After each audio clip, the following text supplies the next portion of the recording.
Season 1 of Battlefield 6 arrived with the energy of a much-needed reset. New content, long-awaited fixes, signals that the game was entering the patch maturity phase, the point where the foundation is solid enough that new additions feel exciting instead of risky. And for a moment, the community actually felt aligned. The game had momentum again. The developers were talking openly. The roadmap looked reasonable. People were cautiously optimistic. And then, Season 1 launched, and almost immediately something just felt off. Not broken, not disastrous, just off, like the update landed sideways. The new map had problems no one expected. The most anticipated fixes didn't arrive with the patch. Two of the most disruptive bugs in the game were still active. And instead of addressing those issues first, the update unexpectedly introduced a brand new playlist, one that instantly divided the player base on whether Battlefield was evolving or straying away from its identity, and its sideways. To make things even stranger, Season 1 isn't all bad. There actually are improvements, refinements, and smart decisions happening at the same time as the frustrations, which is exactly why players feel so conflicted. This season isn't clearly good or clearly bad. It's a mix of progress and confusion happening at the same time, and no one is quite sure which direction the game is moving in. So, today we're breaking down what Season 1 did right, what it did wrong, and why this update feels less like a step forward and more like two steps in different directions. Let's start with the moment expectations first shifted, the launch of the patch itself. Before Season 1 arrived, most of the community had the same expectation. The update would fix core gameplay issues first, then introduce new content. That was the messaging. That was the momentum. Players weren't waiting for cosmetics or a novelty mode. They were waiting for weapon behavior improvements, ADS adjustments, and stability fixes that had been previewed before launch. So, when the update released and those fixes weren't included, players didn't just feel disappointed, they felt misaligned. Like the dev team and the community had two different versions of the same launch. That doesn't mean nothing improved. Some back-end optimizations did land. Performance is slightly more stable for most players. Crashes are down. UI navigation, while still messy, loads faster than before. The Season 1 weapon is not overpowered, which is a rarity. And for the first time in months, the game actually feels like it has a content cadence again, instead of silent waiting. But the problem wasn't what Season 1 added, it was what it didn't. Every Battlefield game has bugs. That's not the issue. The issue is when a bug becomes so common, so game-altering, and so easy to reproduce that it goes from annoying problem to standard match experience. And that's exactly what happened with the recon drone exploit.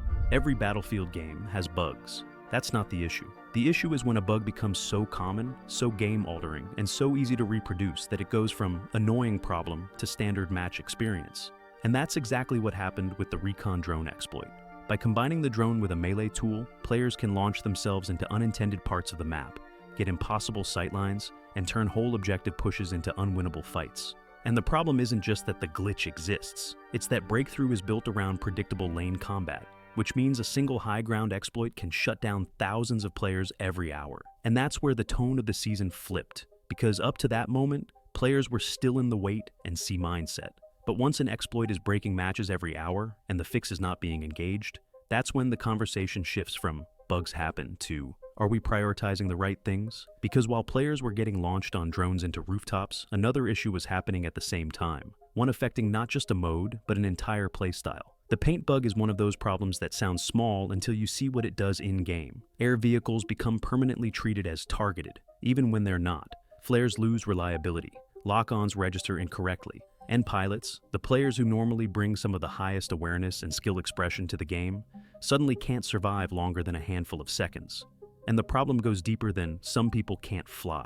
Battlefield isn't just a shooter. It's a combined arms sandbox built on the idea that infantry, armor, and air all influence each other. When one pillar breaks, the whole experience tilts. Right now, infantry players are dealing with drone exploiters, vehicle players are dealing with tracking bugs, and both sides are waiting for updates that haven't been implemented yet. That's where the tension comes from. Not from one bug, but from multiple issues happening at the same time, all while the most visible fixes are still waiting in the pipeline. But while the bugs were piling up, Season 1 made one surprising move. Not a fix, not a tweak, but a brand new playlist. And depending on who you ask, it was either a smart addition or a warning sign. The sudden addition of Casual Breakthrough, a mode featuring 16 players and 32 bots with progression still fully enabled, instantly split the Battlefield community into two groups. Group 1 said, "This is actually great. Not everyone wants non-stop pressure. Not everyone wants to sweat for unlocks. A more relaxed playlist is welcome, especially for people who are new, learning, or just trying to play without constant stress." Group 2 said the opposite. Battlefield is a PvP sandbox. If the solution to frustration is adding bots instead of improving the gameplay experience, then something is being avoided instead of fixed. And here's the interesting part. Both sides are right. Casual Breakthrough is a good addition for players who want low-pressure progression, more structured matches, or a way to warm up without jumping into a full lobby. At the same time, it raises a real question. Why are we adding a bot-based comfort mode before fixing the frustration inside the actual PvP version of Breakthrough? Casual modes should enhance a game, not become a substitute for core experience problems. When the relaxed version of a mode becomes more playable than the main version, that's not just a design change, that's a signal. So, Season 1 now has two realities. The game is growing in accessibility.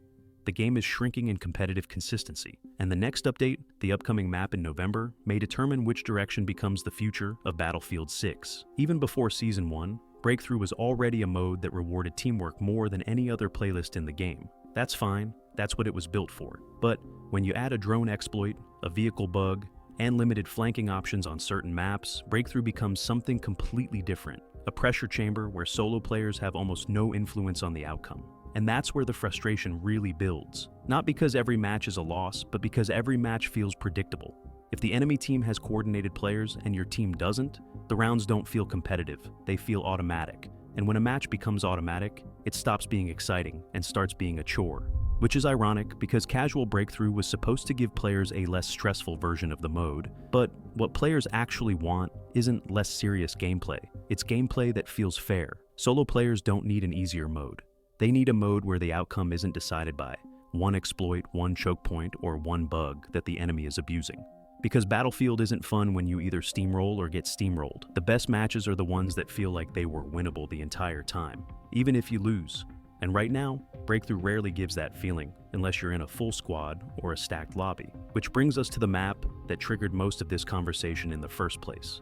On paper, Blackwell Fields sounded great. A large outdoor space, long sightlines, mixed combat spaces, and room for vehicle play. And at first glance, it even looks like a classic Battlefield layout, a front-loaded push across open terrain, structures for infantry fighting, and clear control zones.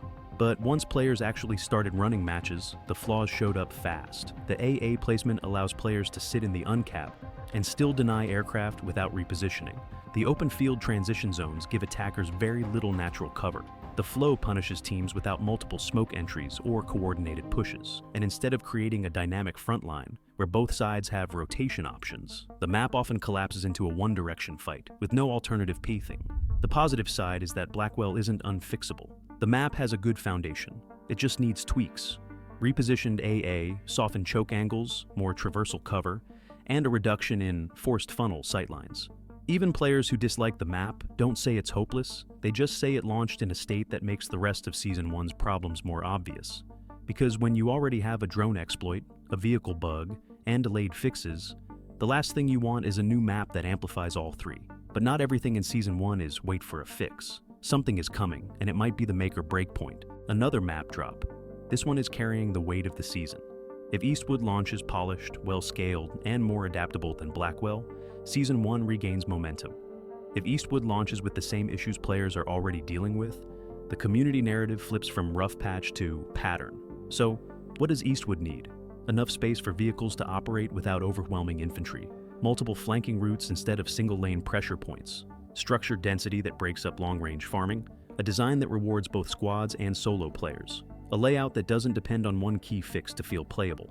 There are 4 things DICE could do right now, without a full patch, without breaking balance, and without adding content, that would immediately improve player experience. Disable one part of the drone exploit combo until the fix is ready.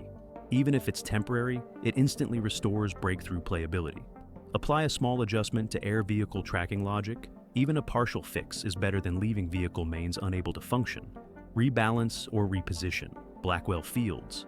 AA angles. Small tweaks can bring the map closer to intended flow. Clarify messaging on delayed fixes and expected timelines. Even a short announcement changes player expectations and reduces frustration. These aren't huge structural redesigns or 6-month solutions. They're basic quality of play improvements that show responsiveness. And responsiveness is the difference between a frustrated community and a patient one. Which brings us to the end of it all, the real state of Season 1. And here's the upside. Battlefield has done mid-season recovery before.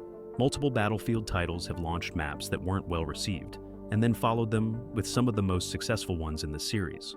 One good map can flip opinion fast, and one well-timed patch can bring players back almost instantly. So the question isn't, can DICE salvage Season 1? It's, will the fixes arrive before the frustration becomes permanent? Which leads to the final piece of the puzzle, the things that could be improved immediately without waiting for a major update. If there's one thing players consistently agree on, it's that silence is worse than mistakes. Battlefield's communication this season hasn't been absent.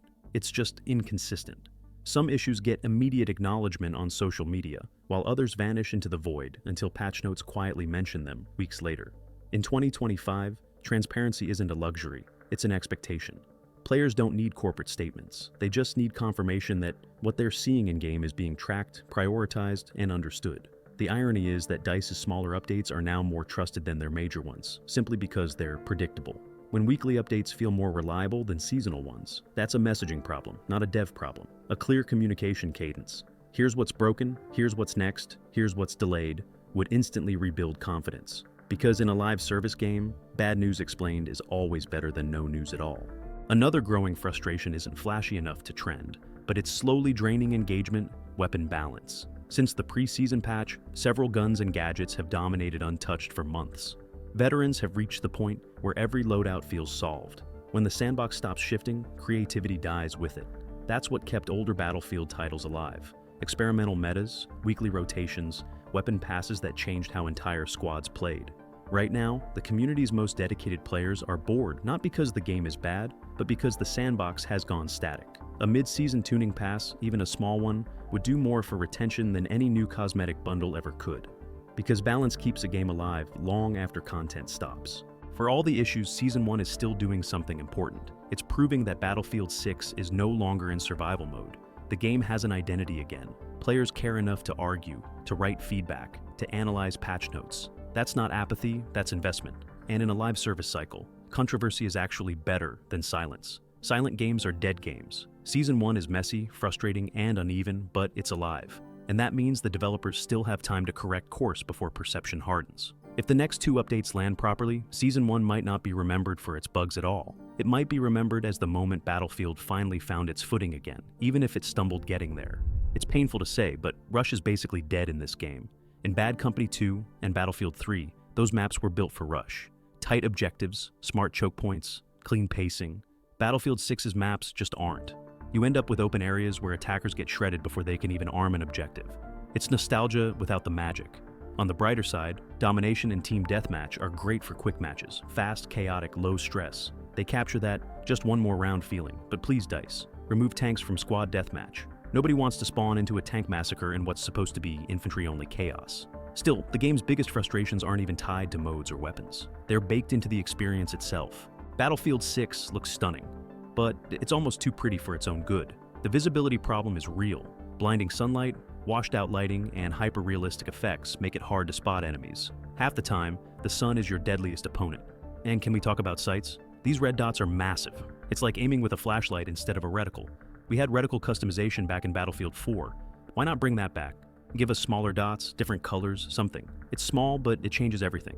Then there's the stat system. Bots still count toward your record. You'll see players flexing 1,000 kill streaks when they've just been farming AI. It completely ruins progression tracking. Challenges 2 swing from fun to absurd. Getting 4 headshot kills with a pistol without reloading?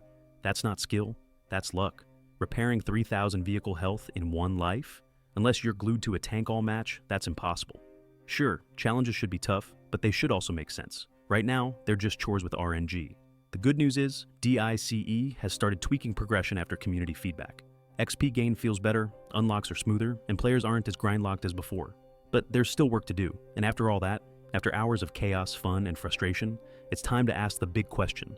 What does all this mean for Battlefield 6? Here's the truth. Battlefield 6 isn't a bad game. It's an unfinished one. Under the bugs, balance issues, and broken mechanics, there's a core that's genuinely fun. Gunfights feel weighty, teamwork still matters, and when everything clicks, when explosions echo across a skyline and your squad pushes through chaos, it feels like Battlefield again. But right now, the game's fighting itself. The gunplay's inconsistent, the classes are unbalanced, vehicles are off-kilter, and some maps look better than they play. The good news? None of it's unfixable. Season 1 didn't fall apart because of one issue. It stumbled because multiple problems stacked on top of each other before the foundation was fully stable. The good news is that the core game is still strong. The gunplay is solid, performance is improving, new content exists again, communication is happening, and if Eastwood lands well, Season 1 could still be remembered as the turning point instead of the misstep. But none of that matters if the most disruptive issues aren't addressed quickly, because players don't judge a live service game by a roadmap. They judge it by what they experience right now when they load into a match. So, Season 1 isn't doomed, but if the fixes don't arrive soon, the frustration will start lasting longer than the excitement, and once that balance flips, it's hard to flip it back. The game doesn't need a miracle, it just needs action to match intention. And if that happens, if the exploit gets shut down, if Eastwood brings the scale and pacing Battlefield is known for, then the same players complaining today will be the same players praising the game again in a month.